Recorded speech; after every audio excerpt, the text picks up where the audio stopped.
Hi friend नमस्कार मो ममिनी blog को आपण मन स्वागत करुच्ची।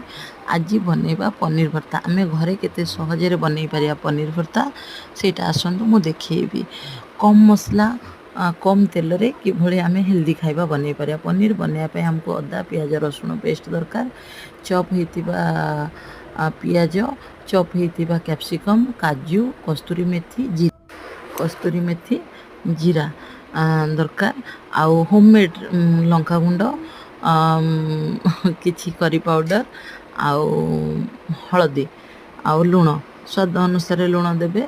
आपण होममेड कहली बोली आपण भाबिनी होममेड मसला मु बनई थी बोली होममेड कहिछि।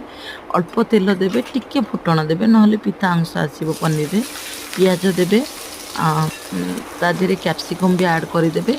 लुण हलदी पकेबेनी कहीं ना आम जो मसला कषा मसला रे पियाज कैप्सिकम सीझिबो, तेणुक आम लुण हलदी दबानी। दुई थर गोलैला तादेहरे काजू किछि पकेदबा। काजू पकेला मसला को पेस्ट करके आम पकेबा। पकई सारिक आम घोड़े रखा। देखिए तेल मसला जो छाड़ जाना आम मसला कुक हो गला। तादेहरे आम कौन करिया पनीर को हाथ में भांगिकी सरी वीडियो मझे मो झील को मुझे गाली दूसरी कारण से बहुत दुष्ट होची से तो गाली देवा पड़े। आपड़ चाहिए कद्दू कसरत करेंगे नचेत भल भाव में मैश करी भी जमी आम नॉर्मल घरे आलू भर्ता बनाऊे सेमती भी करेंगे। मुझे कैनि पनीर भर्तार जदि टिके टिके छोट पीस टिके बड़ पीस पनीर थाए पनीर से टेस्टी लगे से मुझे हाथ में पकाऊँ। जदि किसी बड़ पड़ जाऊँगी आउ थे आम उठेकी छोट भी देखु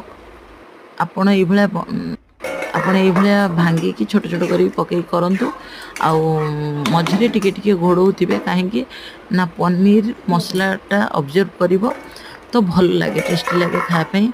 ता भीतर आपण टिके मझे मझे घोड़े न लगी घरे बन गरम मसला को मु पकईछि। मार्केट रू गोटा मसला नहीं आसे ताको गुंड करके मु गरम मसला करे। आम घरे आज रुटी मो झील देख गोटे कुनी रुटी तावारे रखी तार भी रुटी होची। तो रुटी एपटे करने सांगे आमर जेहेतु सारंकर इच्छा थी आज परोटा खायापी आमर रिफाइन यूज हुए परोटारे। तो जेहेतु राति रे एते ऑयल खाया भल नुहे से टिके टिके घी लगे दो थाए। घी रुटी कहले भी चलो आपण चाहिए परोटा ऐड करें नजर आज लच्छा परोटा खाइले भी भल लगे भर्तारे। आज आमर बहुत सिंपल डिनर आज लच्छा परोटा खाइबे बहुत टेस्टी लगे। आज बहुत सिंपल डिनर झील रुटी सहित पनीर भर्ता पियाज थिला बस आउ किछि नथिला।